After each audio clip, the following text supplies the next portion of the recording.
I'm your host, Patrick R. McDonough, with my co-host, Brendan LaFaro. Hello. And today we have a lovely guest, Ellen Baxter. Hi, how you doing? What got you into horror initially? It's a good question. I don't know, is the simple answer. I've read like voraciously for as long as I can remember. And I've mentioned this before online as well. I think I grew up in a little village in southern England, surrounded by farms. I used to walk up to the local farm and buy milk and eggs directly from the farmer when I was a kid. That was one of my chores. I grew up in that sort of country. And there was a traveling library that used to come to the village every second Tuesday. So I'd get home from school and I'd sit there twiddling my thumbs until I think 3:30 or 4 o'clock or something. The traveling library was due. So it was basically like this big bus that had been converted inside, and there was shelves, and you could basically use your library card and you could go and trade books. And the librarian guy who drove that traveling library got to know the fact that I was into fantasy and stuff like that, and he would always say, he'd see me come and he'd go, "Hey, I got a new book for you," and we sort of had this thing going on. And after a while I started just basically the ideas of fantasy and horror started blurring together, and I was only 11 or 12 and I'd read a Stephen King book, and I remember saying to him, I read this book, it wasn't really fantasy but it was so good. I can't even remember which King it was now. But he said to me, okay, well, if you like books like that, then. And then he started offering me other stuff, and he introduced me to James Herbert and Richard Matheson and all those, the classics in horror. And so I was, 11, 12 years old, started reading that stuff, and I never really drew distinctions. I didn't really think this is horror, this is fantasy, or whatever. It were just books that I loved. So, so I can't really answer the question, but it's probably down to the traveling library more than anything else. That's cool. I never had the privilege of experience in a travel library. I did have a library in my hometown that my mom and dad would take me and my siblings to. And in the summertime, they would have a little book club for kids. Is that something that a traveling library does, or is it literally a mobile store or library? Yeah, literally a mobile library. I mean, it was part of the bigger library that was in town, but for me to go there, that would be like a 2K walk up to the main road and then a 20-minute bus ride into town to go to the library. So the traveling library was part of the big main library that would travel around to the outlying areas. Okay. And a lot of the time they would travel like that more for the older people who weren't so mobile. So I would frequently be in the bus there looking through the shelves, and I'd be the only kid amongst a bunch of pensioners. But it was just a service the library provided. So I would go into the library in town occasionally, but I often didn't need to, simply because this guy would just basically always watch my back. He always had recommendations for me and all sorts of things that I would need. So I rarely needed to go to the library itself. Very cool. I love your description of, that you saying you would read kind of whatever piqued your interest, whether it be horror or it could be fantasy or anything kind of like that. I feel like that's a really solid description of what your writing style kind of has turned into. Would you agree with that? Yeah, maybe that's true. Because you see, a lot of people, I've been asked in interviews before as well, when people say, why did you resist calling yourself a horror writer for so long? Because I've mentioned before that I didn't know that I was, and it wasn't really any particular resistance on my part. It's just that I've always found it difficult to sort of explain what it is that I write.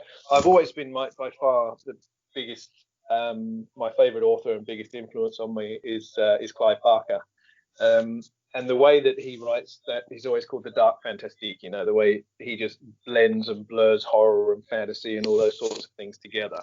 You can read the books of blood, and of course many of those are straight up horror stories, and you read something like Imagica or The Great and Secret Show, and it's like, well, yeah, there's definitely horror elements in there. It's dark and there's fantasy, and there's also these kind of these kind of contemporary real world crime elements and stuff like that to it. And so that's what I've always written as well. So when people say, what do you write, it's always a bit difficult to pin down, and a lot of the time I would have trouble saying, I'd say, I write genre fiction, a lot of fantasy, a lot of horror, blah blah blah. It was difficult to say.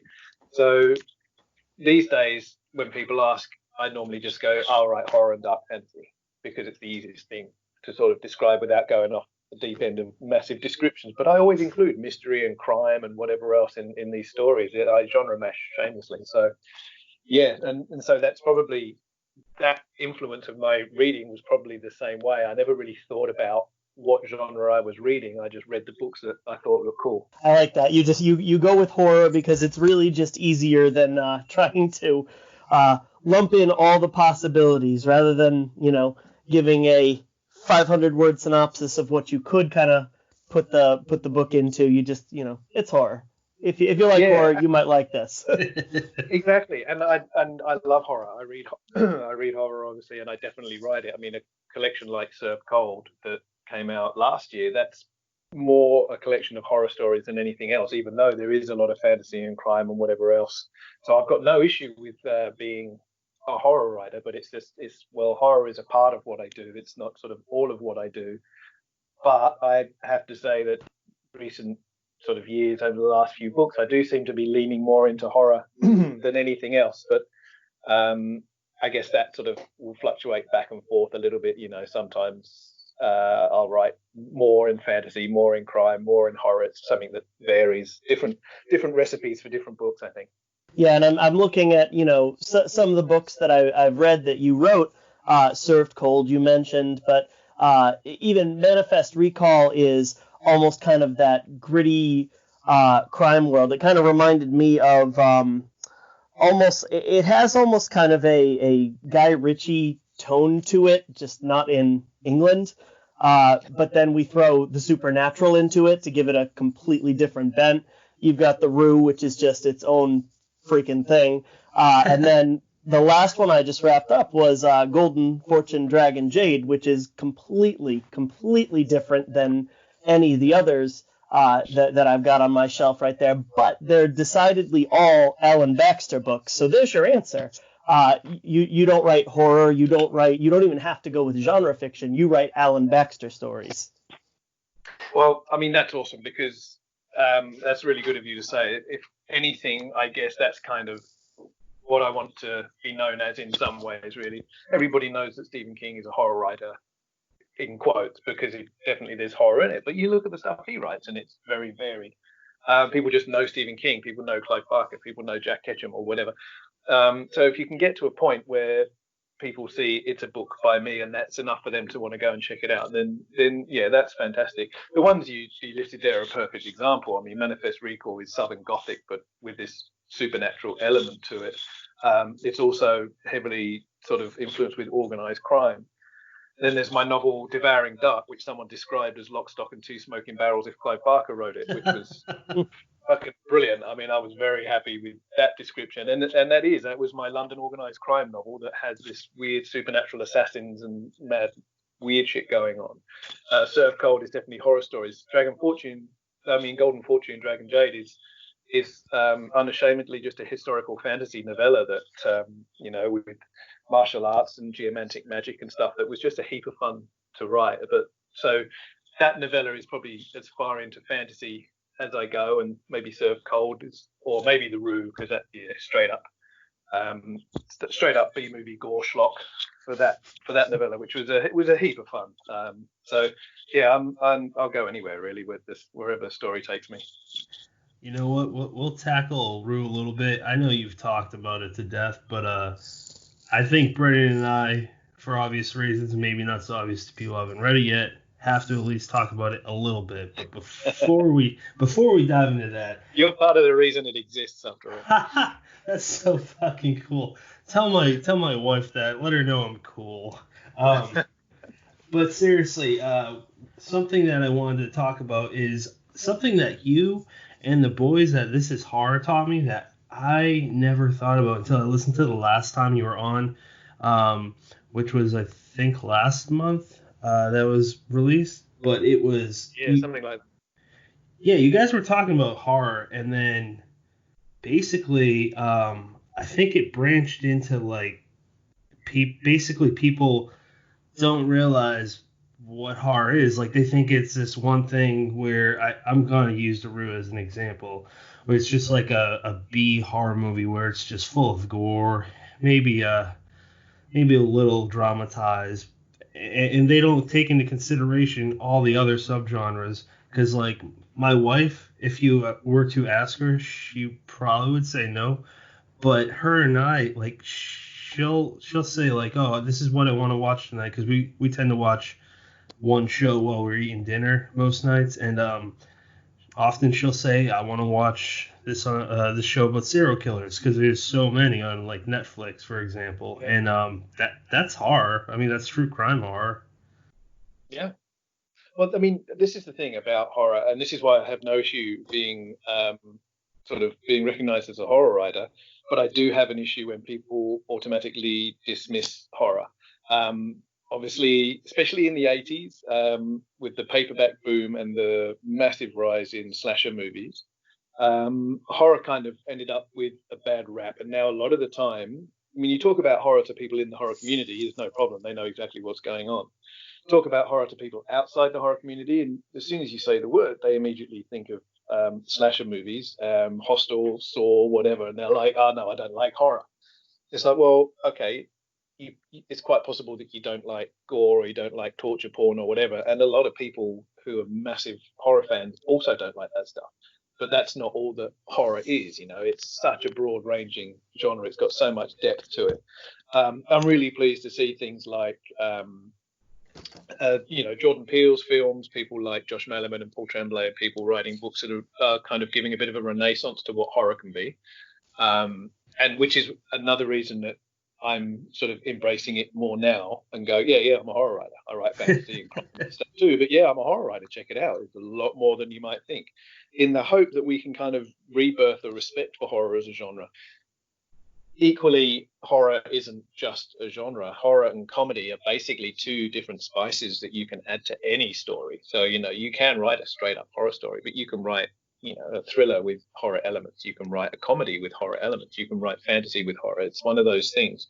So I think it's important that we do what we can to sort of educate the general reading public on how broad and interesting and fucking amazing horror is, because it's not just Saw movies, Absolutely. And then you got great ones like, that's arguably the coolest, most spine-chilling killer that's probably been on any book, Hannibal Lecter. Like that whole trilogy is just so incredibly popular, to the point where Thomas Harris, the author, doesn't even have to do a fucking interview for like 30 or 40 years, and he's still making bank.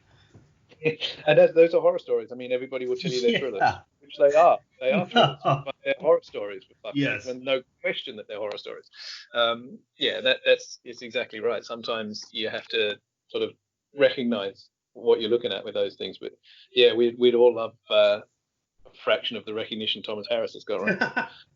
Yeah, and I love how when Jordan Peele's, I think it was Us. I could be mistaken for his other film, but they were, whoever it was, I guess they were trying to push that as a thriller, but he flat out said, I don't know if you saw it on Twitter, he flat out said, this is a horror, and someone at my work actually was talking about it, and they kept using the word thriller, and I was biting my tongue, and I was like, no, it's not. It's a horror. And they tried to argue with me and go, the guy that made the film said it's a horror, so take his own word for it.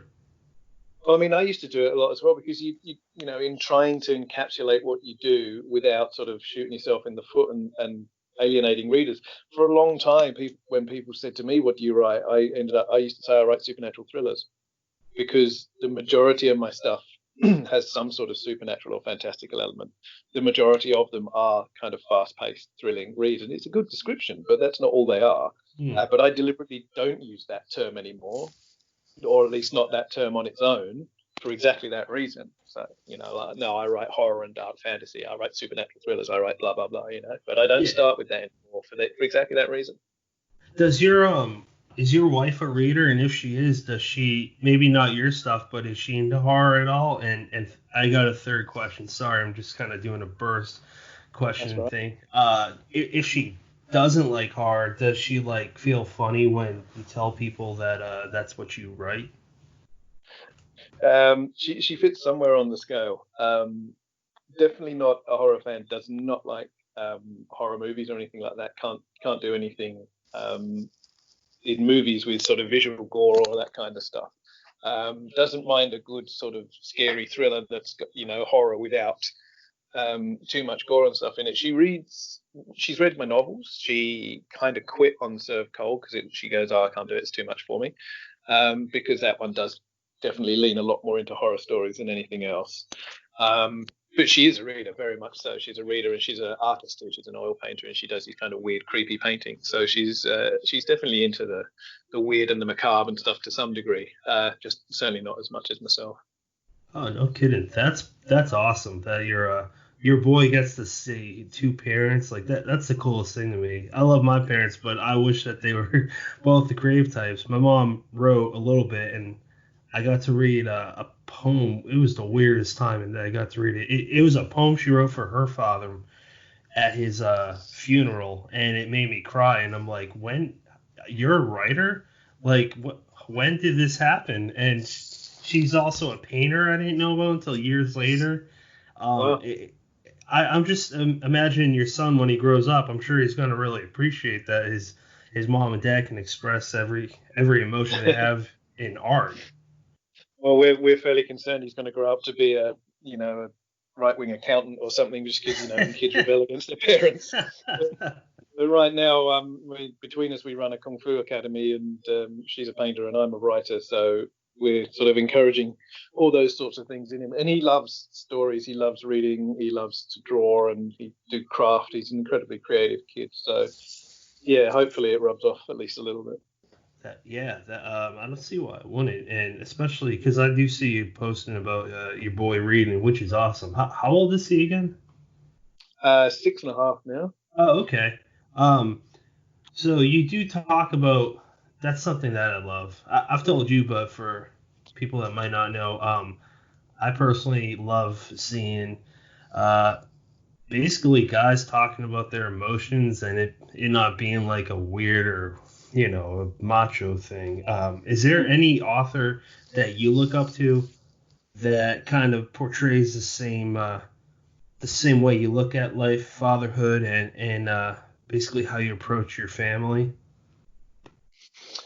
I don't know. I mean, there's quite a few out there. I fucking hate the whole masculine boys will be boys, boys don't cry and all that bullshit. It's the most damaging stuff.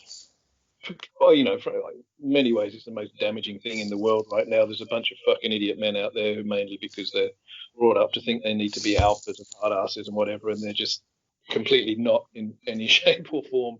I'm very open with my kid about how we feel about things. I'm more than happy to say to him, I don't know, when he asks questions and say, I don't know, let's go and look it up and stuff like that. So basically anybody who treats their kids that way, as far as I'm concerned, is good. I think it's really important for us. It's important for us to be that way, but it may be more so. It's really important for parents to bring up their boys, especially, to understand that expressing emotions is okay, to understand that, women are equal and not to be fucking conquered and all this bullshit that's been persisting for so long. It's kind of our responsibility to bring our boys up to be better than we are in that respect. So anybody who does that earns my respect. That's a great way to look at it. There's two other guys I think about. Actually, three: Jonathan Jans, Brian Keane, and J.R. Lansdale. Those you four guys are ones that personally I look up to in that regard. That I'm like, I want to be maybe not full-time writer, but I want to write books and get paid for it and have a family that I get to spend the rest of my life with. Because there's a lot of like cliche looking at your life as a writer as a drunk that just is really not happy with himself, and I don't know. I see guys like you that are not that at all. It's awesome. It's inspirational. Well, thanks. I mean, that's fantastic company to include me in. It's I get pissed off with this whole tortured artist bullshit. It's like, I write better books when I'm in a good state of mind and I'm not stressed about putting food on the table. Suffering for your art is some kind of bullshit. We definitely draw on life experience, especially in horror. We can sort of draw on pain and whatever else to inform what we do. But there's plenty of it around without having to only be this tortured soul. Fuck that. Chase happiness. Like, I think it's important that if we're in a good place and we try to be nice and we try to be kind and we look after ourselves and we look after our families and stuff, we're going to be in a much better position in all of life. And then there's still plenty to draw on for for our art. And no matter how lucky we find ourselves in our partners and our families and everything else, there's still shit that goes on in the world. There's still shit that happens to us. There's still plenty to draw on for experience. You just have to be out in the world and be living it to know that. So yeah, I think I think there's great strength in pursuing happiness and pursuing a happy family and being a kind person and looking out for people. It pisses me off when people always talk about the fact that you can only make good art if you're a tortured soul and you're living in pain and whatever. Fuck that. Yeah, I've tried writing drunk, and it just is. And I've tried doing it stoned, and I look at it the next day, I'm like, what the fuck did I write? This doesn't make any sense. Yeah, I'll quite often, I normally work in the daytime because of running the Kung Fu school, I tend to teach in the evenings. So my life is sort of structured around my family and writing in the daytime, teaching in the evenings, whatever. But on the occasions where I am writing in an evening, I'll quite often sit there with a whiskey beside me, but not to the point of getting drunk. That whole write drunk, edit sober thing is interesting advice, but it just makes you do a shitload more editing than you might need to do otherwise. Brennan, I'll just cut it off that dead air. Brennan, you want to take it from here, man? Yeah, it's funny. I think of that whole starving artist thing as almost akin to being under contract for multiple books. If you are writing and trying to solely bleed out on the page because you have to put food on the table, you kind of approach it with that same type of desperation where you just kind of have to meet that quota and add one more book to the pile because you signed a contract and took an advance saying you would. Desperation is not necessarily going to throw your most creative stuff out there. I mean, what do you guys think about that? Well, no, that's true. I mean, there's two sides to that as well. It's if you have, if you've got an advance and you've signed contracts or stuff, then you can kind of relax a little bit, going, okay, I know this is work that's worth doing. I've been paid for it. I'm going to roll with it. I don't have to survive while I'm making the work and then try to sell it, which is, the two. Most of us are working on that second level. Most of us are writing stuff that we're then trying to sell. It's nice if you get to a point where you've got a publisher who's going, right, I want the next thing, and you say to them, shall I write this? And they're like, yep, that's good. So there's a wide sort of spectrum of positions you can be in. But if you're constantly working with desperation and under pressure, then sure, it can inform the art, but it's a hell of a difficult way to work, and it's an unhealthy way to work. Even if you do end up producing good work, at what cost? At what personal cost? And to your physical and your mental health, as opposed to being in a position where you're a bit more relaxed about what you're doing. I would quite happily write full time. I wouldn't give up the Kung Fu school because apart from the fact I've just been martial artist for decades as a part of my life, but it also gets me out and into the world and interacting with people and stuff, which if I was a full-time writer, of course I might not do nearly so much of it. I'd be sitting here in my cave doing nothing else, but also I need to do it because I need the income from the school, because the money that we make is not enough from any single one of our endeavors. So while it might be nice to have that security of knowing that work is sold and well paid for and you can make a full-time living at it, that also has its own issues as well. It's like if I had so much writing work on that I was paid for that I didn't have time to run the school, that would be a problem too, because that's a part of my life. So I think people need to find their balance where they're not, where there's as little stress as possible involved. But of course, for most of us, pursuing a writing life is a constant stream of rejection with the occasional acceptance that comes along every now and then that makes us keep going because we're too bloody minded to do different. you make a good point too, as far as the experience aspect, that you're going to kind of get a lot more life experience with the people you meet through, your martial arts, or even just through getting out of the house, than you are going to locking yourself in a cabin with, whiskey or whatever your drink of choice is. And, you certainly can't be quite as creative without that life experience. It's just such an important ingredient. Yeah, you end up getting to the point where you're one of those writers who just write stories about writers because all you do is write, and that's all you know anymore. It's life experience is really important. If I didn't run the Kung Fu school and I was in a position where I could afford to be a full-time writer, I would absolutely still do something else. I would join some sort of club or something that would make sure that I interacted with other people, because it's essential for that life experience to get out into the world, to see things, to see people, to interact. I mean, in many ways, that's why this whole COVID-19 quarantine thing is so difficult in a way, is because it's people like us. We're used to kind of staying home and not going out much and doing whatever we do from home. That's fine, but there's still that human interaction that you miss out on. And so if you end up in a position where you never have that, then it's not good for you, but it's also not good for your art. So yeah, I think if I ever got to the point where I decided to wind back running the school, I would still do something that kept me interacting with people and kept me out in the world. You need life experience to write from. Absolutely. And along those lines is just think about social media as an example of that. Like people that you don't even know, sometimes I'm sure all of us get sucked into some idiot saying something and we feel a need to reply. But if that was in a face-to-face situation, I mean, I don't know about you guys, but 9 times out of 10, I'm probably just gonna walk away laughing at them, like, why am I gonna waste my time? But in a social media regard, I just feel a need to tell them something that they're wrong, or something silly to get them going. It's like you need the face to face to really to really feel everything. It's something that us as a species needs. So if it were to pursue the pandemic, it's going to make things really weird, especially if your kid's growing up thinking this is a normal situation. And I don't know. It's definitely a time that we got to learn how to adapt. Yeah, exactly. I mean, we're in a new normal now, and there'll be a new normal after this. There won't be any going back to quite exactly how it was before.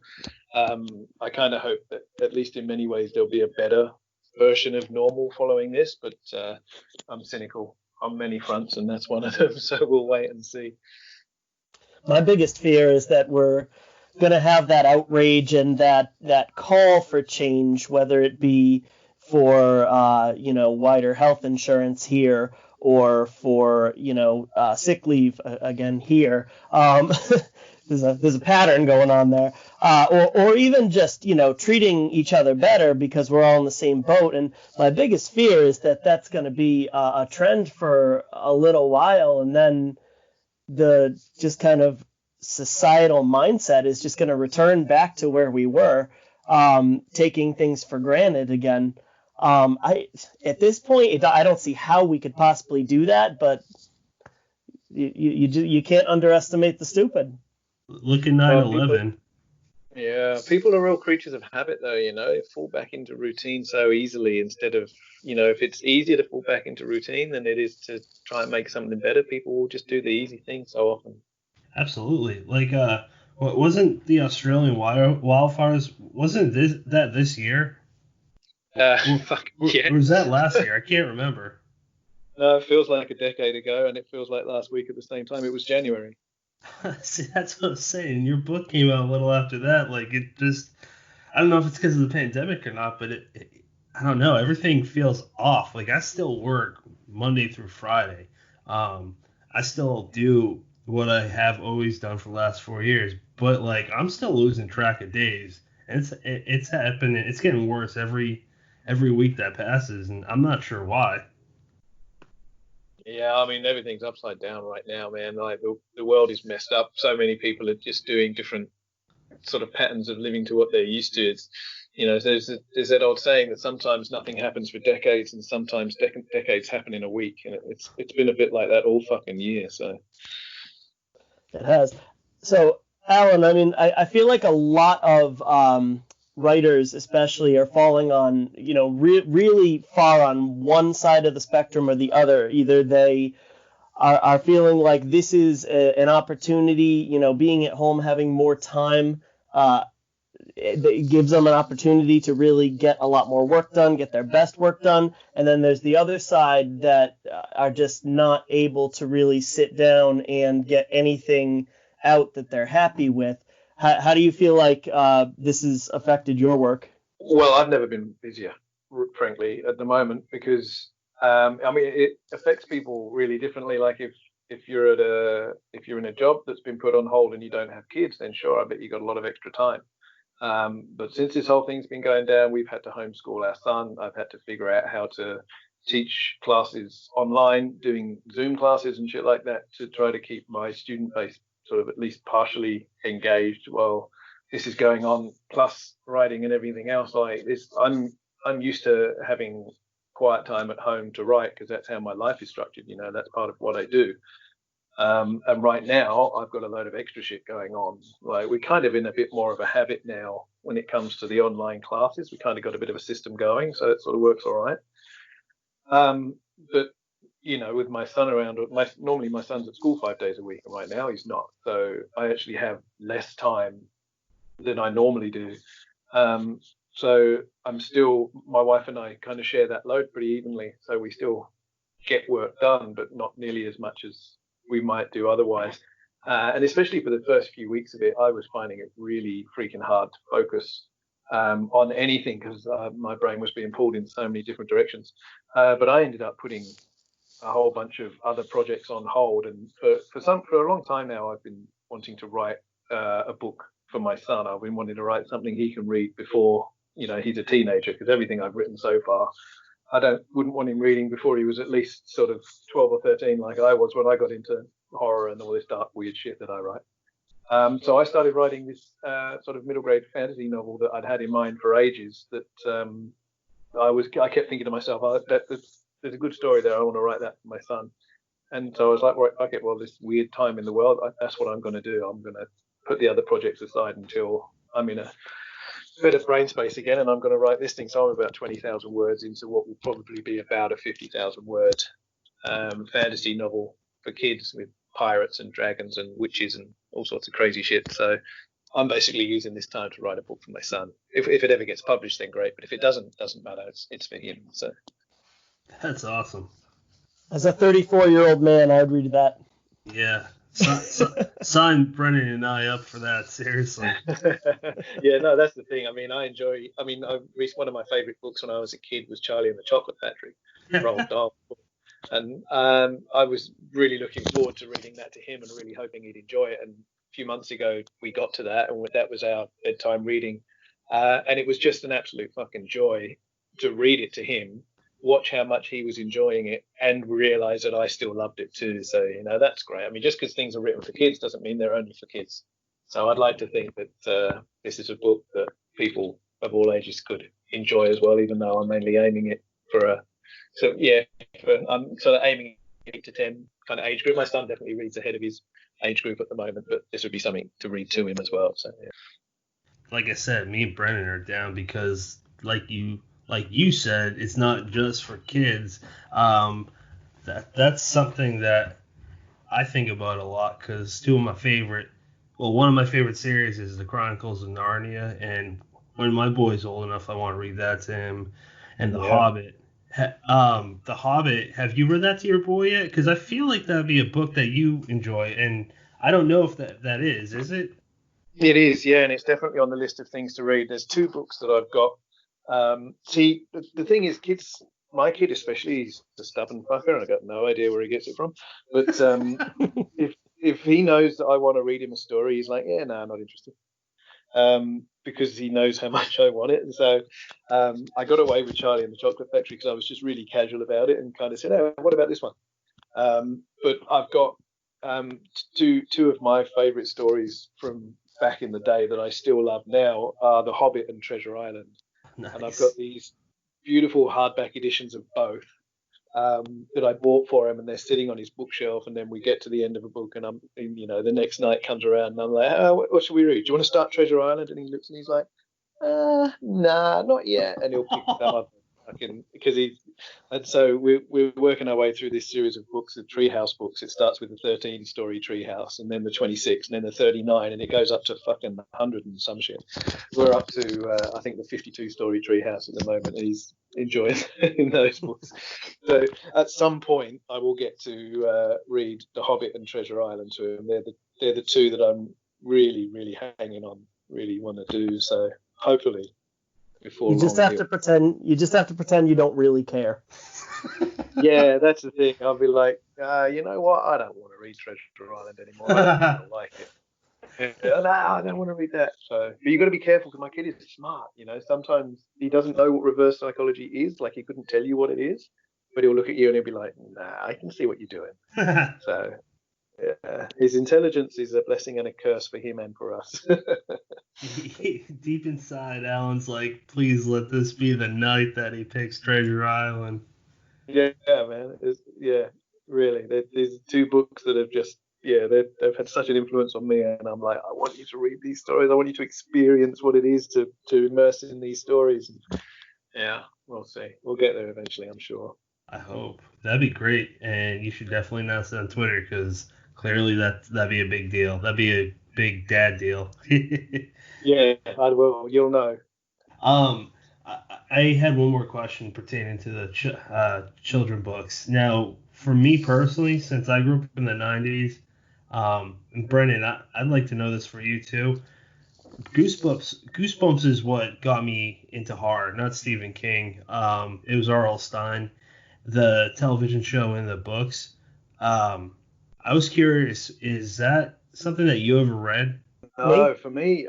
Oh yeah, sorry. I should have addressed it. Brennan, yeah, I'll go to you real quick because I feel like your answer would be quicker. Is that something that you read? And then Alan, is that something you read? Yeah, I did read the whole series. I don't know that I would say that's what got me into horror. I think it was more I read those because that's what was really big in the early to mid 1990s when I would have been exposed to that stuff. And I could definitely credit those Scary Stories to Tell in the Dark books with the completely horrifying illustrations that I was not prepared for as a second grader. But yeah, I definitely read those. And then Alan. Yeah, no, I didn't. I was in my 20s in the 90s. Okay. So that's I'm very aware of them. I know all about them, but it's not something I read, and I probably should. I should probably check them out. It might be worth getting one of those little box sets of some of those and gifting those to my son. That might be a little nudge towards horror for him in a year or two's time. But for both those, the Scary Stories to Tell in the Dark, I know a little bit. I've read some of that. But the Goosebumps stuff was, I kind of missed out on. But maybe I'll get to experience that with him sometime before too long. That's awesome. Oh, you know what? Here's a good plug because this would definitely apply to you. I bought Lex H. Jones's The Old One in the Sea. That'd be perfect. If you like Lovecraft, even if you don't, like that could be one nudge to get your boy into it. Because as a full-grown man, I loved it, and it's another book that I'm going to read to my kid when he's old enough. But that might be a book that you might want to explore too.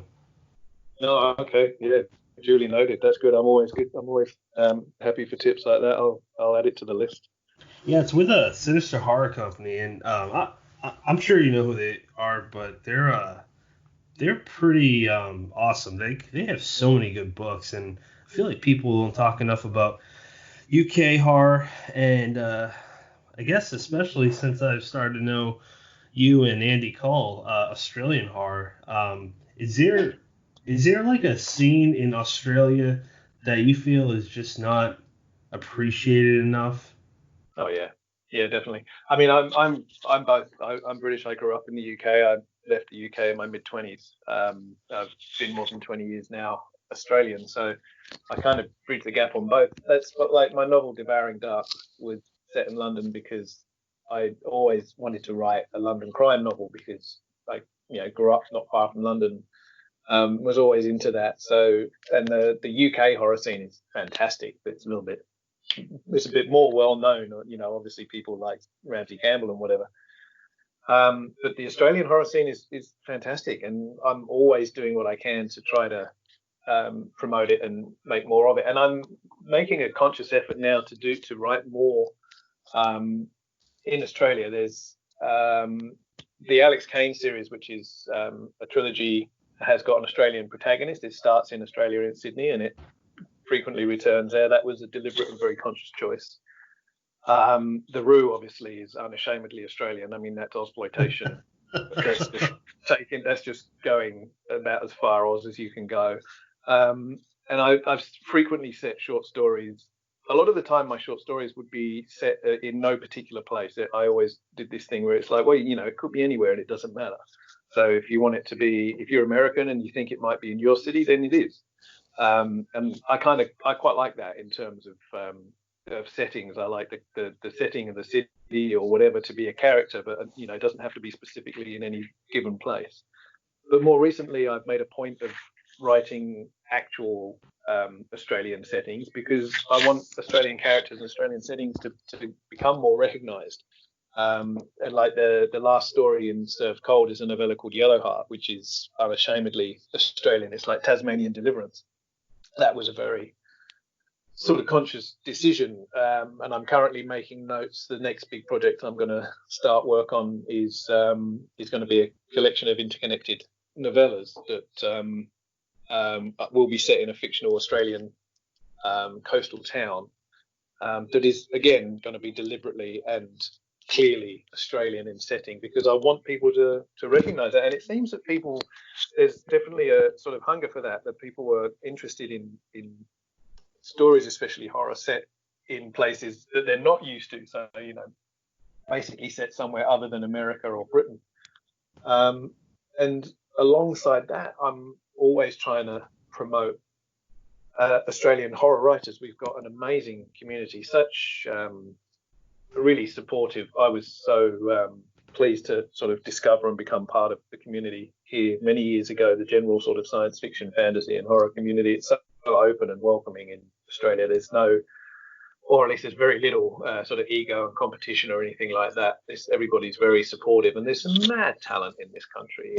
People like Karen Warren, who really should be way better known than she is. She writes some of the darkest, most twisted shit going, and she's a great example of what horror can be. That's not, like we were talking about before, that's not a slasher movie, but it's just really good literary, creepy, horrible, disturbing horror without any need for gore or anything like that. So yes, short version, yes, there's a great horror community in Australia, and I really wish a lot of the authors were better known. I'm just gonna put this out there. I'm pretty sure if you got me, and I'm pretty sure everyone on my team would want to hear anyone that's outside of the norm. We want to promote as many people as we can, but I don't know a whole lot of Australian authors, so I'm down to learn about as many as I can. Yeah, absolutely. Well, I mean, you should definitely check out Karen Warren. You should check out Aaron Dries. You should check out Rob Hood, Angela Slater, Lisa Hannett. Lisa Hannett's just got a new book come out, actually, that I guarantee will be amazing. She's an incredible short story writer. This is her second collection that's just come out that would be worth looking for. I think at some point, a little while back, I wrote a list of great Aussie horror writers that was on my blog, I think. I can't remember. I'm going back a while now in one of my attempts to sort of promote more Australian writers. I think I wrote a list, but I'll have to check it out and see if I can find it again. One of them was one thing I did was short story writers, and I made a specifically Australian list among those. So that's something to look into. But I'll share that on Twitter. I've just found it now. Short story writers, I recommend. It was a little. It was a list of short stories, so it includes a list basically old school writers, Australian and New Zealand writers, and everyone else who I think is worth checking out. So maybe I'll share that on Twitter, and you can have a look into that and see any things that you don't know. Yeah, I'll definitely put that in the show notes in case anyone. I don't know how many people read show notes, but I mean, it can't hurt.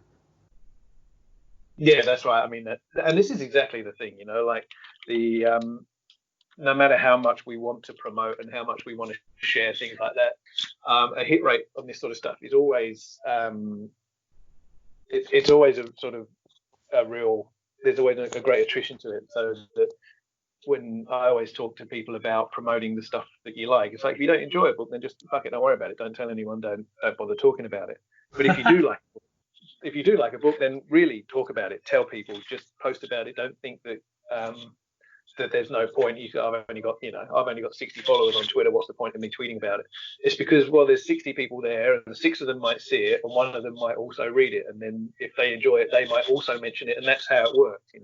We're all seeing all these graphics talking about the pandemic at the moment and how a virus spreads and how you can reduce it massively. This person stays home. This person doesn't go to work. This person, blah blah blah, and the spread just reduces enormously.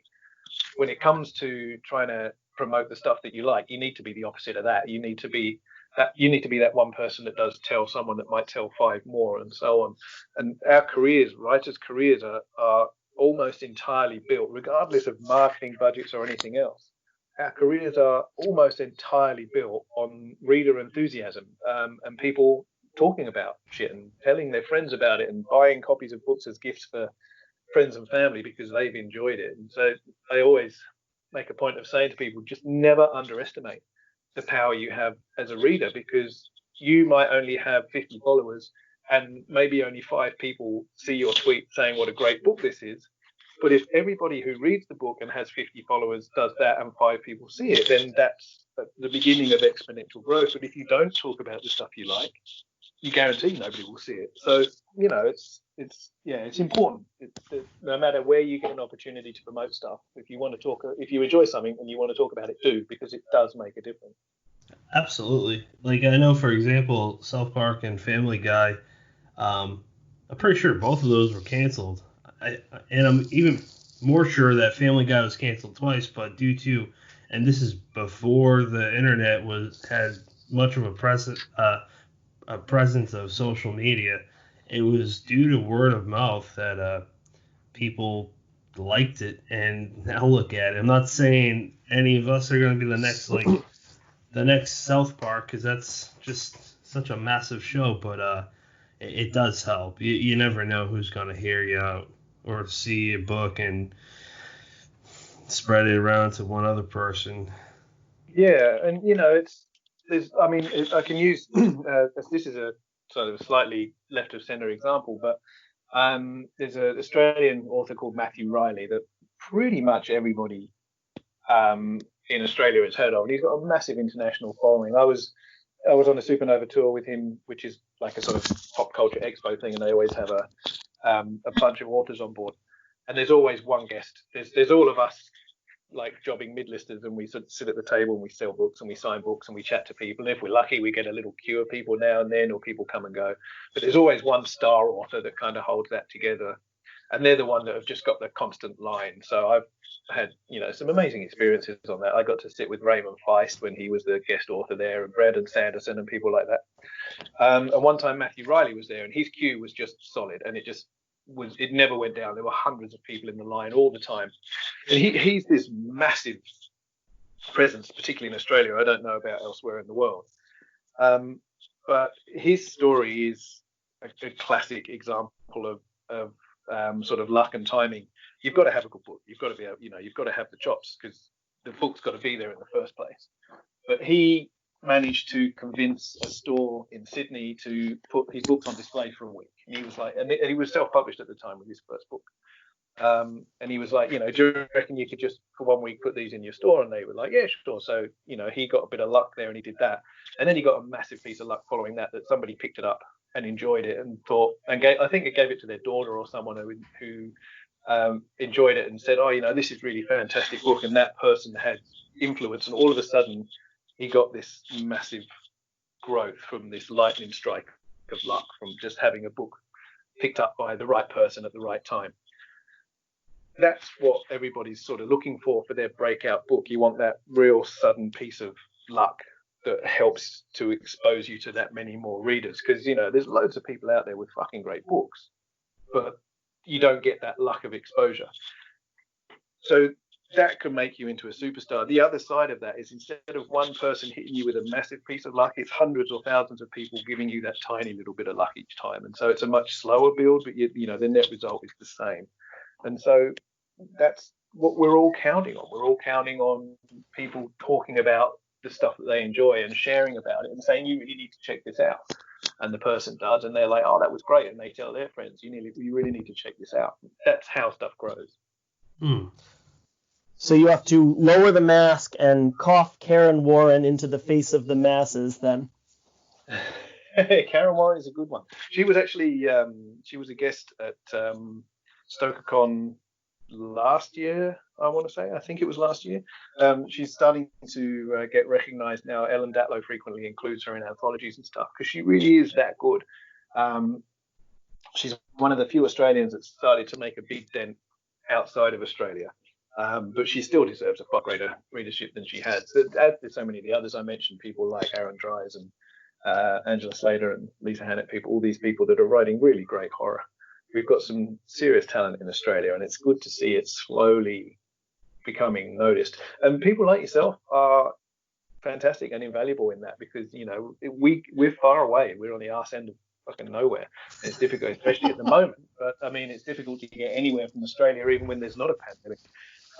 So the fact that people like yourselves are happy to chat to us and let us just crap on like this, and that word gets out across the world, that's fantastic, because that's what helps people to discover that we even exist, and nobody's going to buy our books if they don't know about them. So we are very happy to chat with you once we figure out, what the hell time it is in Australia versus what time it is here. Yeah, it's always an issue with what's the word, time zones. They're trying to get things lined up. When I try to do This Is Horror, a couple of occasions I've done it. I'm in Australia, and the other two are in Japan and Texas, respectively, and trying to line up a time for that is always really juggling. It's normally poor old Bob Pastorella who has to get up at 6 a.m, and he's always groggy and cranky without trying to get through his first coffee. Always makes me laugh. Yeah. So when we set up with Andy Call, I forget what time it was. I normally don't record. We normally don't record on the weekends. Because, like I said, I work 5 days a week, so I try to just spend time with my family on the weekends. But Andy, I think we did it on the weekend. I apologize if I'm wrong, but whenever we did it, I tried to add him in our Skype conversation. Like, hey, man, you ready? And he said, you said in 2 hours is when I have it. And that's what you did with me. And I just, this is like the third fucking time I messed up, man. Like, I thought I nailed it. I didn't at all. Well, in your defense, there is also, and this has happened to me a couple times on different things, you organize something for sort of 3 months down the line and it's in the diary, but so many places do this fucking daylight saving time bullshit, which I hate, changing the time by an hour. Oh, shit. But that happened. And that definitely happened between us setting this up and now. Like, because our clocks changed like 3 weeks ago or something like that. So that was part of it. So it's not all you. It's time is fucking stupid. Oh man, I was down to my math skills. Hear that, Brendan? I'm not a complete fuck up. That's right. It was time that was wrong. We were fine. Alan, I'm curious. Do you know of Claire Fitzpatrick? Yes.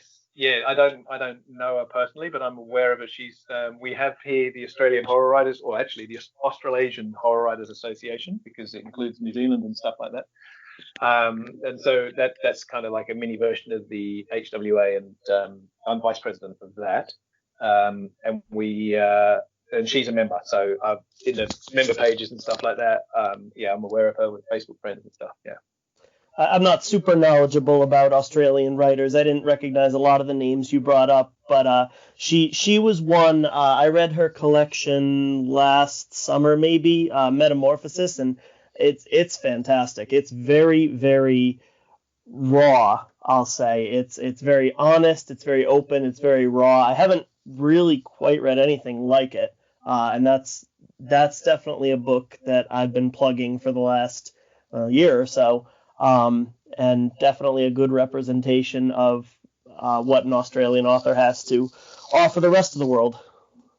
Very cool. Yeah, I haven't read it. I am aware of that book. I haven't read it. I've seen Claire talking about it. It's one of those ones that's sort of been on the radar for a while. So yeah, I'll have to check it out. Yeah, most definitely. Alan, I wanted to ask about your what got you into martial arts, because I don't think I've heard you talk about what actually got you into it. I hear you talking about it all the time.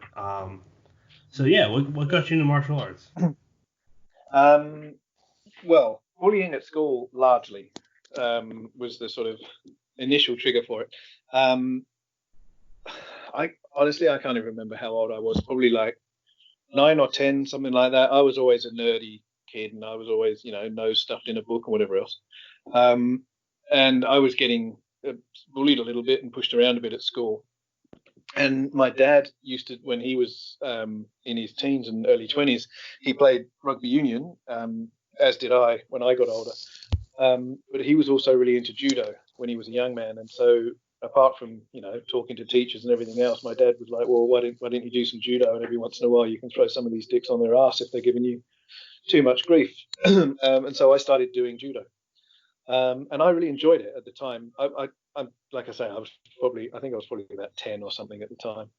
And I did judo for a couple of years and really enjoyed it, was going quite frequently. And then the judo teacher said to us one night, he's like, okay, so sorry to let everyone down, but I'm moving away. But the same time and same place, there's a new teacher going to take over. So, sorry I'm leaving, but don't worry, keep coming to class. Okay, cool. So kept coming to class, and when the new teacher turned out that he was a karate teacher, not a judo teacher. And I did karate for probably a year or so, and decided that it just really didn't fit me. I liked judo, and I decided I really didn't like karate, and I didn't really know why. And I started trying to figure out what it was. And at the time on the TV, I don't know if you guys saw the Monkey TV show. It was a Japanese show about a Chinese legend of Sun Wukong, the Monkey King, riding around on his cloud and all that sort of stuff, and fighting with his long staff. He had the Staff of Heaven, which is sort of magical weapon that he had. I was absolutely fucking besotted with that show. I thought it was fantastic. And so when I was trying to figure out what it was I wanted to do, I was looking into that, and I'm like, well, what's that? What does he do? That's what I want to do. And I learned that was Kung Fu. So subsequently I went, right, okay, that's what I need to do. I need to find a Kung Fu school. So that's subsequently what I did. I went looking around, and I found a Kung Fu school that was in the next town, or one of the nearer towns to my village. And I started going there, and I learned that style of Kung Fu for, I can't remember, probably 5 or 6 years. And then I changed to a different style for a few years. And eventually one of the particular styles that really resonated and really seemed to fit me with a style called Choi Lep Hut. And then when I came traveling, got to Sydney, I was traveling. I basically had a guitar and a backpack and was walking the earth like Kane in Kung Fu, to be facetious about it. But I spent a lot of time in Southeast Asia. Got to Australia, and when I got to Sydney, I was going to stay with a friend of mine for a few months. I needed to earn some more money, so I figured I'd stay in Sydney for a while. So I started looking around for somewhere to train while I was in Sydney, and discovered the great-great-grandson of the founder of Choi Lep Hut ran a school in Sydney. It's like, well, fucking hell, that's astounding. So I started training there, and never looked back. So I've been training as a student of him now for, decades. Wow, that's awesome. And before I say anything else, I'm glad you mentioned what the show was about, because when you asked this a question, my mind went straight to the Monkees, the show about the band that turned into a real band. Hey, when the Monkees. Yeah. But that's really cool, man. So I don't think Brendan knows this, but and anyone else, but I've really thought about, and I told you this already, but just for anyone else that may be interested, I want to get into martial arts when my boy's older. as a way for him and I to bond, and as a way to teach him and me just self-defense, because you don't know when you need it. Plus, I know it's really good way to keep your body in shape. Don't it isn't it doesn't living a healthy life kind of go hand in hand with martial arts? Maybe not all martial arts, but I would think that's kind of emphasized. Well, yeah, I mean, technically it should. That's not necessarily the case for everyone. There's a lot of unhealthy martial artists out there, but but yeah, it should do. I mean, if you're in a good school and you train hard and you train well, then it should keep you fit and strong and flexible and all those things. And you should emphasize generally sort of healthy living. Like there's the founder of our style basically put down the 10 rules of our style, and among those rules are don't drink too much alcohol and don't eat too much red meat, kind of thing. And this, hundreds of years ago they were saying this about sort of trying to stay healthy. So really, I mean, when it comes down to it, there's sort of three aspects to being as healthy as possible. Most people can be fairly good at two of them, in my experience. So, the three things to try to be a healthy person generally are to do some form of exercise, to eat a healthy diet, and to get enough sleep. And most people, if they sort of commit to it, they can do a lot of exercise and they can eat as healthy as they can. Most people don't get enough sleep these days, which is something I as well try to be better at, especially because a lot of the time for me, I've always been a night owl. I like to be up late at night when it's quiet and everyone else is asleep. But of course, when you have a 6-year-old in the house, there's no chance of lying in the morning. So if I stay up late, I don't get to sleep in late. So I make a point of trying to sleep better than I normally do. But otherwise, yeah, I do try to do my best to eat healthy and take plenty of exercise. And the other side of my style as well is not just the Kung Fu, but the Qigong, which is the internal training and the meditative aspect of things. It's sort of the Tai Chi element of our style. And so I teach and train that and try to use a lot of that to be in a better headspace as well as physical space as well. So technically, yes, it should. But like all things in life, it can be difficult to pursue as much as we might. Yeah, that makes sense. Did you say, I'm just making sure I heard you correctly, did you say to live a healthy lifestyle, you shouldn't eat meat, or was it red meats? I'm not sure. Well, the rules from our don't eat too much red meat Gotcha. Is what and that's a general. I mean, that's a good rule in general. I certainly think that we're animals and life feeds on life. I don't have an issue with eating meat. I do try to eat less because we tend to eat a lot of red meat in the modern Western diet, way more than we should. So yeah, it's always kind of on our minds. I know my wife quite often brings it up. So, oh man, we should try to eat less red meat, which it's smart. It's good for. It's an excellent protein. It's good for iron and all those sorts of things. But too much of it has been proven to have issues as well. So, as is the case with most things in life, somewhere in the middle is usually the best way to go. Any extremes either side can often bring up more problems. Yeah, sounds like you're basically saying an omnivorous diet is the best way to approach it, but maybe I'm misinterpreting that. Well, no, I mean, it's true. I mean, I think some meat in the diet is important. If you don't eat meat, then fair enough if you have your reasons for it, but you have to make a point of accounting for that. You need to make sure that the things you would otherwise get from meat you are getting elsewhere. You can't just simply cut meat out and ignore the fact that you're subsequently not getting some of the things you might otherwise. But if you eat heaps of fruit and vegetables, heaps of good food, that another good way of looking at it is only eat food you can recognize. So if you can look at something on your plate and you're like, well, I don't know what's in that, or I don't know how that's made, then you probably shouldn't eat much of it. It's a pretty safe bet of avoiding too much processed shit that we get these days. But yeah, so if you eat good fresh fruit and veg and not too much meat, and you should be in a pretty good shape most of the way. Absolutely. I'm gonna preface the root question with something that I'm very curious about. I don't know if this is really silly of me to ask, but are kangaroos a pet? Is that a thing? They're often on the barbecue. I tell you, it's good meat, man. Talking about red meat, it's far leaner than beef. It's really high in protein. It's a really good meat. So it makes for excellent steaks and stews and stuff like that. I think we're the only country in the world that eats the animals on our national emblem. The emu and the kangaroo make up the coat of arms of Australia, and we farm and eat them both, which I think is kind of funny. I'm sure there are people who have pet kangaroos. For most people, they're either a farm animal or a pain in the ass.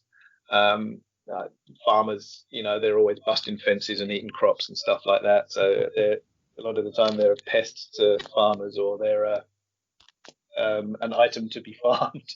But they're also just part of our natural wildlife. So I'm sure there are people who have pet kangaroos, but they're not a common pet now. I'm a pescatarian, but when I was eating meat, I tried kangaroo jerky, and I mean, maybe it was the brand I was eating, but it didn't taste bad. It just tasted like, if you were to tell me it was like another kind of meat, you could have fooled me. Yeah, I've never had jerky, actually. I mean, I've had jerky. I mean, I've never had kangaroo jerky.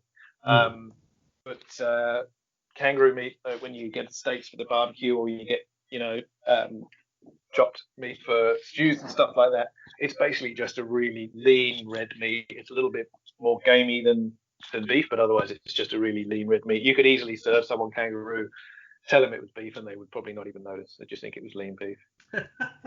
And then one more question along these lines is, what's the strangest pet in Australia that you are aware of? Strangest pet? Yeah, like what's a pet that, okay, for example, the Tiger King. Like, just think of not just the tiger. Have you seen that documentary? No, I've seen a lot of talk about it, but I haven't watched the show. The guy owns basically a bunch of exotic animals. He's not a nice man. He's in prison now. I hope I didn't ruin that for you. I'm aware of the general shape of the show, yeah. But yeah, I was just curious if there was like, I know you guys have loads of crazy animals that all want to kill you. So I'm just wondering, for like Australian-based animal, is there anything that you think is a strange pet to own, or something that someone shouldn't own as a pet but does? I don't think so. Not really any more than anywhere else. I mean, we pretty much have the same pets as other people, cats and dogs and whatever else. It kind of pisses me off when Australians have parrots in cages, because there are parrots just fucking everywhere, flying around where they should be. I don't understand why people then decide to put one in a cage in their garden, especially when you have like a cockatoo in a cage that they keep in the back garden, and it's there screeching to all the wild ones sitting in the tree 50 feet away. That just seems like an unusual form of torture to me.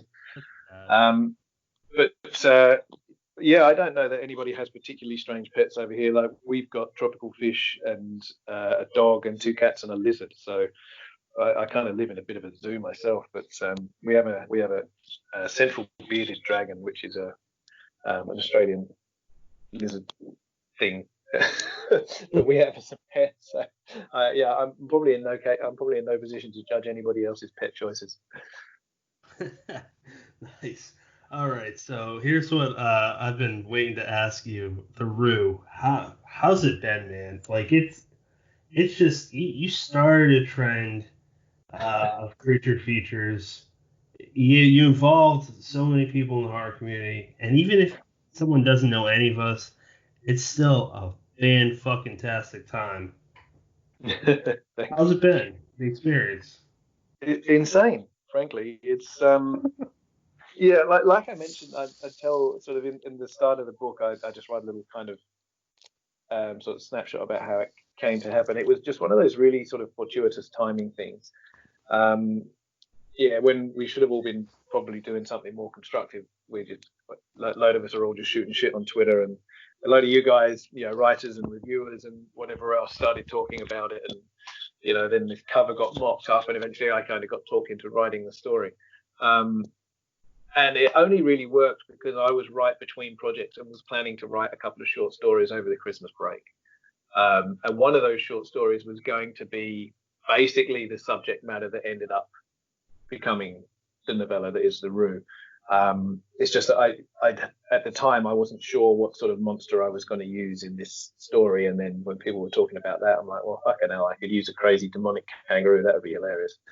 And that, so it just kind of, the timing just landed exactly right, and so I just wrote this story. It's not the sort of thing that could really ever happen again. You know, the fact that in the middle of December people on Twitter are talking about this ridiculous idea, and at the end of January I self-published the novella, and it just sort of goes gangbusters. So a bizarre sequence of events, and one I'm certainly very thankful for. I'm really pleased with how sort of well received it's been and how much fun people are having with it.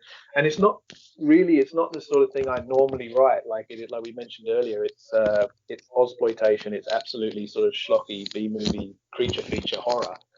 There's a bit more sort of substance to it, I hope, underlying that, but it is genuinely, I was just sitting there writing this thing, laughing as I was writing it, going, like, what bizarre fucking murder can I come up with next? What if, you know, it was basically a process of constantly trying to one up myself with the different and insane ways that a kangaroo could kill people.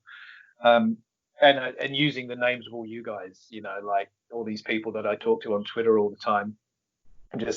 Everybody that was involved in it, I got to the point where I was just jotting down this list of everybody that was going, yeah, you have to write this, and I was going, yeah, okay, fuck you, you're going to die in it too.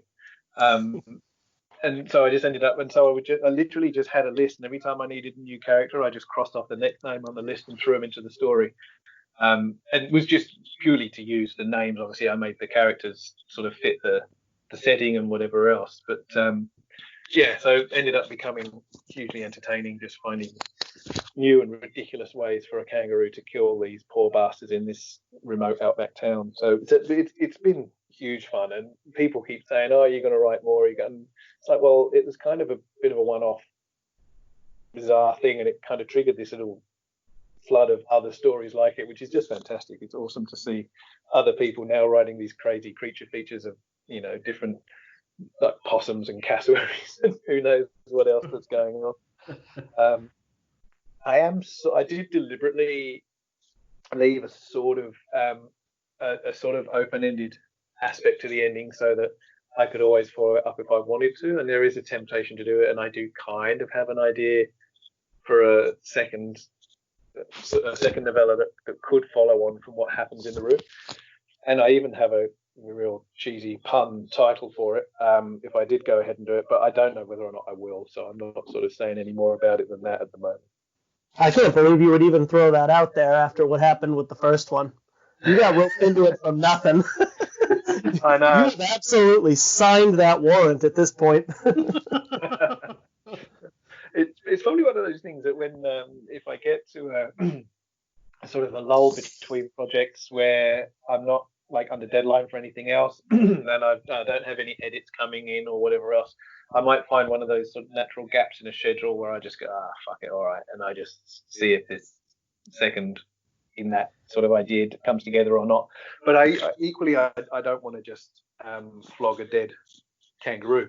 Like it kind of works well for that one, and it was a lot of fun, and it was this sort of kind of schlocky event that's and it's a novella, so it's a novella's 120 150 words, which is pretty much the literary version of a movie. So it's kind of like it is sort of unashamedly a written version of a sort of creature feature horror movie. And as is often the case, a lot of the time when you get those movies, the original movie is just is heaps of fun and a classic, and then people try to make more, and it's always diminishing returns. So I don't really want to, spoil what fun we had with the first one by putting out another one just for the sake of it. But if the ideas come together and if it feels like there's a good gap for it and a good opportunity for it, then yeah, maybe, who knows. All I'm gonna say is my favorite scene involves Brennan. That's a favorite scene for a lot of people. There's two particular deaths in the Rue that I've had the most feedback for, and Brennan is one of them. Rich Duncan is the other. That was it. Yeah, I didn't know if I didn't say death because I didn't know if you get upset. All right, yeah, that's my favorite death scene, as is Rich's. Yeah, those are the two, and that's where I yeah, also where I was just sitting there going, oh, this is fucking insane. I can't believe I'm writing this. But yeah, people have just got on board and, and they're enjoying it as well. So that's awesome. You know who'd be a great director? And I mean, like, I don't think it's fucking crazy to say, is God, how do you say? Yes. Yeah, him. Yeah, I'd be happy to see him do a treatment of it. If he's a listener, then by all means, let's talk options. Oh, if he's a listener to this, then I'll shit my pants. Get Daniel Cross on the phone, my friend. Because he wrote, didn't he wrote that book, The Shape of Water, right? That Guillermo took over. I'm not sure actually. Yeah, no, Guillermo did the film, but yeah, I'm not sure who wrote the book. I thought it was. Hey, I apologize if I'm fucking that up. I thought it was. And I might not be saying his last name right. Daniel Kraus. Yeah, he wrote the. Yeah, he wrote The Shape of Water. That was him. And then he also did the George Romero novel that looks amazing. I haven't read that yet though. Looking into. Brandon, do you have any more questions about the Rue? No, but I do want to make sure we talk about Recall Night before we wrap up. Ah, yeah. So that's out this summer, is that right? For you, yeah. It'd be winter for me. Yeah, July. Oh, that's right. The time thing's bad enough. The seasons too. Oh my gosh, too much. Yeah, don't try to keep up. Yeah, it's a fucking mess.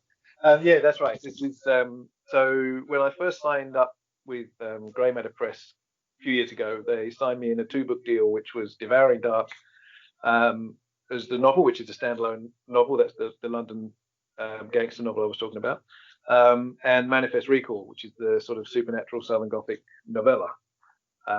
They subsequently published my collection Serve Cold last year, but we were talking when Manifest Recall came out.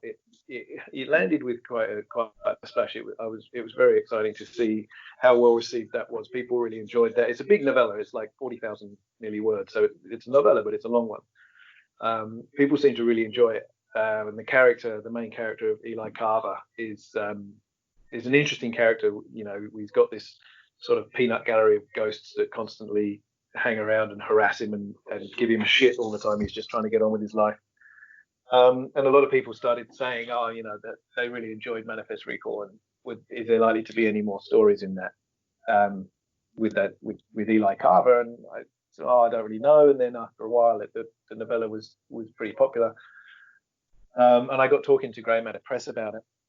And we basically thought that, well, this is an opportunity potentially to start a series where we could write, you know, like a novella series. So like, you know, back in the day, 40 to 60,000 words was pretty common for novels. You know, like a lot of the noir and pulp novels of the day were around that kind of word count anyway. And so we started talking about it, saying, you know, well, is there potential here to do a series of Eli Carver stories of that kind of length? And Grey Matter Press were basically like, well, we like the idea. Why don't we see what happens, write the next one and see how we go? So I brought it up with them because I had an idea for a follow-up to Manifest Recall. I had an idea for a follow-up with Eli Carver and what happens to him after the events of Manifest Recall.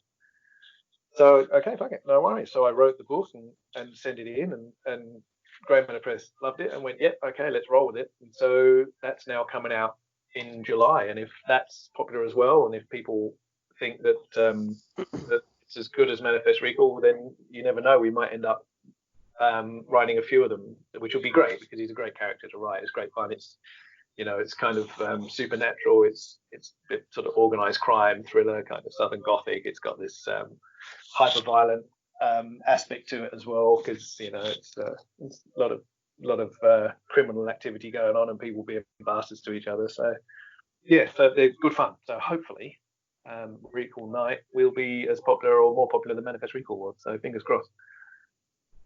I would think that peanut gallery of ghosts, as you put it, would be the interplay between them and between Eli Carver. That would be a lot of fun to write. Is that a blast? Yeah, exactly. I think that's where a lot of the a lot of the appeal lies, because I mean, Eli Carver is not a nice guy, but he's trying to be a good guy. That's one of those. That's kind of the conceit of the story, especially with Manifest Recall. But he's haunted by these 5 guys that he's killed over the years, that are also not nice guys, and they're dead. They've got no reason to be any better, and they just fucking hate him for killing them, and they're just constantly hanging around and haunting him and giving him shit.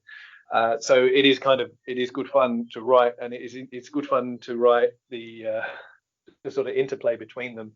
And are they really ghosts following him around, or are they just sort of fractured aspects of his personality? That's his way of trying to cope with all the shit that's happening to him, and I get to play with all that supernatural / psychological kind of ambiguity with these stories and stuff. But those characters, they're good fun. One of them's kind of his friend, and the rest of them are just a bunch of dicks, and they're all giving him grief. And so it's kind of good fun, and that's part of the fun of writing and building the series, will be developing the relationship between him and these guys as well. So, can you give us any specific plot, or are you keeping that under wraps? Well, at the end of Manifest Recall, Eli Carver basically has to go underground. We don't really know what happens to him, other than the fact that he's just like, I'm out. With Recall Night, he how can I put it without spoilers? He basically gets an opportunity to have a second chance at being a relatively normal life. Doesn't have to stay in hiding anymore, and he runs into someone who has an interesting story of her own, and he offers to help her, and just gets drawn into a whole new world of mayhem off the back of that. So that's kind of where it kicks off from. That's awesome. I absolutely loved the pacing of the first one. I think that was kind of the biggest drawing for me. Is if memory serves, I think you basically split it up over the course of the whole book into 2 parts, and you get all the way to like page 70 or something, and you're like, oh shit, there hasn't been a chapter break or anything like that. It's just kind of at this breakneck pace the whole time. And that was so much fun for me to read. Yeah, in some ways that was a bit of a difficulty in writing a follow-up, because with Manifest Recall, it is kind of basically in 2 halves, because the book starts with this guy who's got his memory shot. He doesn't know who he is, why he is, where he is. He doesn't know anything that's going on. Throughout the first half of the book is him basically piecing his memory back together, and then there's this sort of huge gut punch right in the middle of the book, that then triggers everything that happens in the second half of the book. And so the pacing is built around that as well. I made a sort of conscious decision. That's not the sort of thing you can do twice. So with the new one, it is divided more into more sort of sections like you'd expect. It does have sort of more frequent chapters like you'd expect it to have. But hopefully it does also have that same kind of pacing. Like, we dropped in on the action, there's a few little bits of flashback here and there that helps to understand what's going on and the process of where he's got to. And with any luck, the pace is maintained in a similar sort of way. I mean, the fact that they're novellas, sort of around 40,000 words, keeps the pace up, because it's not like a 90,000 word novel that you fill up with subplots and other things that are going on. That's the beauty of a novella, I think, is when it comes to crime and horror and stuff like that, it's a fantastic length, because it lets you develop a big story, but that's completely fat-free. Absolutely. I'm just going to throw this out there. My favorite novella ever is I'm Legend by Richard Matheson. It's just it's so perfect. Yeah, it's one of my favorite books of all time. It's an absolutely outstanding book. And if all you've seen is the Will Smith film, fix that shit, because that film is awful. So go and read the book. There's nothing like it. It's definitely one of my all-time favorite books. That's the worst thing. Like when someone watches a film adaptation of a book and they're just like, nah, I'm not gonna read that. I saw the movie. It sucked, and Oh, you just try to convince them. And when you reach those folks that are like, I don't read, don't you just want to like cry a little bit on the yeah. inside? Especially because with that movie, they like the first half of the movie, it wasn't that bad. An adaptation, bringing that story sort of up to date. Um, and it was okay. The first half, I was like, oh, okay, they're not doing too bad. You know, they've made changes to bring it up sort of into the modern age. And then the second half, it just went fucking insane and just so bad. Every bad decision they could possibly make, they did, right up to the point where they completely missed why the book is called I Am Legend. Like the whole point of the fucking story, they did away with it. Oh, fuck off. Yeah, they I made it terrible. know, dude. Yeah. That the ending was perfect. After I read it, I was like, that's a perfect title. And on top of Yeah. that, for anyone that hasn't read it, definitely read it. It's worth your time. It's a short read. And the thing that I loved is that there's a part in here which reminded me of The Stand. I'll get to that in a moment, where Dr. Neville's in his house just like every other night, and he hears there's these beautiful women outside calling him, but they're vampires. And he knows they're just they can talk, which is not a thing in I Am Legend. They're just creatures that are kind of able to talk almost, but they can't. But in I Am Legend, they're people, but they're not because they're vampires. And it's just him going crazy. I think he's just drinking himself at night to sleep. I might be no wait, he's using drugs, isn't he? Mm. Something like that. I think there's maybe a mix there. Well, I just like how they talk about that. There's a pit that he throws bodies in. There's a little talk about the generator. It's just little details that I loved about that book. And the reason why I say The Stand reminds me of that. Did you read that book? I read that book years and years ago when I was a teenager, so I have a very sort of vague memory of it. But yes, I know the general shape of it. Well, there's this one part where one of the main point of view characters is inside of an apartment in New York City, and they just hear this man yelling. I can't remember what he's yelling, but eventually he just stops yelling, and that's stuff you don't see what happens to him. And just like in I Am Legend, it's just like you hear the monster or someone that hears a monster, and then it's the ambiguity that creeps me out so much of what could have happened. I just love stuff like that.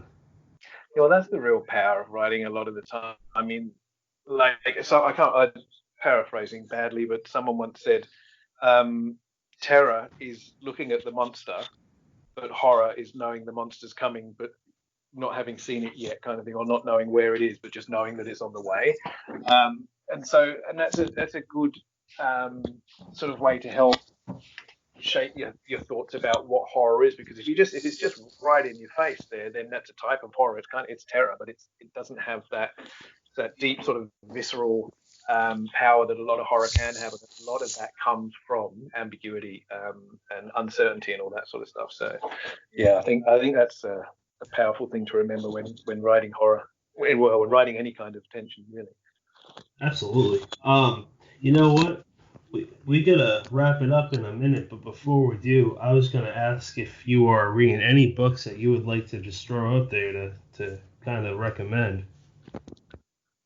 Yeah, well, I'm always reading. I still am a voracious reader, the same as I was when I was a kid. I've just recently I've been lucky. I'm not sure if it's out just yet, actually, or it might be out when this goes to air. I'm not sure. But Stephen Graham Jones is guaranteed to provide the goods. Everything, short stories, novels, anything, novellas, anything he writes is just outstanding. And I got lucky enough to read a what do you call it, an advanced reader's copy of The Only Good Indians, which is his new novel.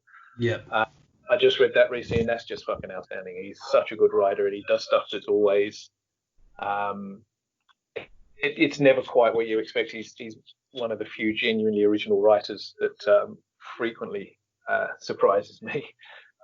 So yeah, I really enjoyed that just recently, and it's an older book, but just recently, I also read Kathy Koya's. Is it Koya or Koja? I'm not sure how you pronounce her name. I've Koja. heard it Koja, but I don't know if Yeah, that's right. Kathy Koja. Yeah, maybe. She wrote a book called The Cipher, which is, I think it was in fact her first book. It's old now, but that's an outstanding book. I mean, that's truly like fantastic weird fiction. It's just so fucking weird and so compelling and so disturbing. So I really enjoyed that. That's definitely one to check out. Nice. And then just to throw some short stories in there, because I'm a huge short story fan. Doug Morano's an editor. He puts out amazing books. He just released an anthology called Miscreations. That's a fantastic anthology of horror stories with some really great authors in there. That's definitely worth looking at. So I'd recommend that one too. Yeah, it's an impressive lineup. Yeah, those sound like some solid recommendations there. Brendan, what about you? Actually, really quick, Alan, any favorites in Miscreations? Oh, there are, but I'm not going to name because I don't like. I prefer people to go in cold. There's some fantastic. If I name one of them, I think potentially for me personally, maybe the best story in the book was Josh Mellerman's story. That just fucking blew my mind. Obviously he's always such a great writer, but that particular story. That was such an interesting one. The way it was, even if you kind of know what point of view it's going to take and what it's going to be about, it's, that's just an author who's going to take you in a direction that you don't expect. So yeah, I love that one. I also really liked the Ramsey Campbell one in there. Yeah, Ramsey Campbell. I mean, he's just a living legend, isn't he, in horror? He's like, yeah, there's a few people that you can always rely on to supply good stories, and other people in that book as well. Laird Barron, Victor Laval, people like that. They're the sort of people you just know if you're going to read something from them, it's going to be good. So. Oh, so yeah, you asked what I was reading. That's right. I'm most of the way through. Brian Moreland has Tomb of Gods coming out on Flame Tree at the end of the month, and it's I'm really enjoying it. Somebody had put up something saying this is kind of like an R-rated, off-the-walls Indiana Jones, and I would absolutely agree with that. Kind of focusing in on Egyptian mythology and Egyptian underworld, and I love when my horror gets a little bit of mythology in it. I'm also a little bit into that Stephen Graham Jones book that you're reading, and I would agree with you. I'm about 40% in, which is just the beginning of part 2. And if you've read that, you know pretty much where in the book that is. And the tonal shifts that he pulls off in that book are pretty astonishing. Start when he with the opening sequence, when you think you go, okay, so this is the character, this is what's going on. You're expecting the book to follow that, and then you're like, oh wait, what the fuck just happened? And then that's exactly what happens at 40%. Is what the fuck just happened? Yeah, exactly. He's a brilliant writer. His short fiction is amazing. One of the most, I can't actually remember what the story is called now, but they're one of the most sort of resonating short stories that I ever read was by Stephen Graham Jones. It's about a father and son lost in the woods in the winter in the snow. Man, I wish I could remember what that story was called. It's in one of Alan Datlow's year's best horrors anyway. It's definitely in there, and everybody should read every single volume of that. So go and read those and find it. But yeah, Stephen's an incredible writer. The last thing I just started, funny enough, is Playing Possum by Stephanie Rabig, who is the second in the series, if you will, of creature feature books that Keelan Patrick Burke did the cover for, as long as the authors would donate the proceeds to some form of charity. I think that she said that she donated hers to the or is donating hers to the World Wildlife Fund.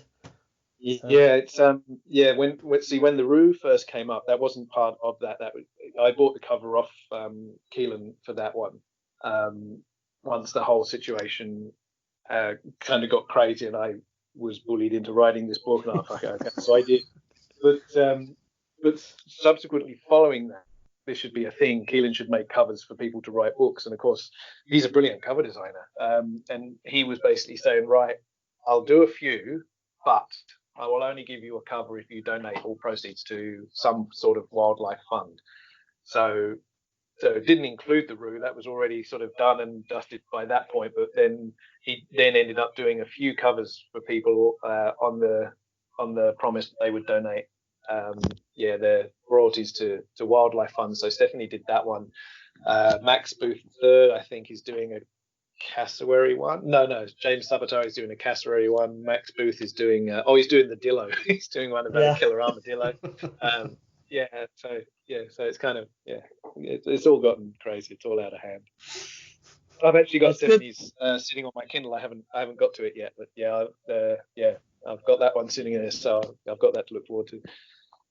I've been looking forward to that one since I saw she was putting it out. Patrick, how about you? What are you reading?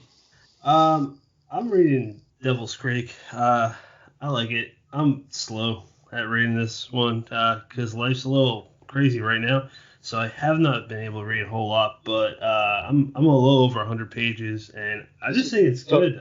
Right? Yeah, Todd Kiesling. This is my first book I read by him, and I just think he's a good storyteller. Yeah, he wrote a novella. I can't remember what it was called. I'm terrible for titles and names, but it's a sort of a rock and roll novella. Came out with Camp Crystal. I mean, Crystal Lake Publishing. Crystal Lake. Maybe it did. Yeah, it's the Reconciliation. Your memory's better than mine. Yeah, it's definitely something like that. Hang on, I'm quickly spinning through Goodreads because now I've brought it up. I need to make sure I get it right. But that's all I've read of his so far. But I fucking loved it. I thought that was fantastic. So that was a really good read. I found it. Oh, did you find it too? With the final reconciliation? Yeah. Cool. I got the new kind of right. Yeah, your memory's better than mine. I didn't have anything. I just remembered it was by him.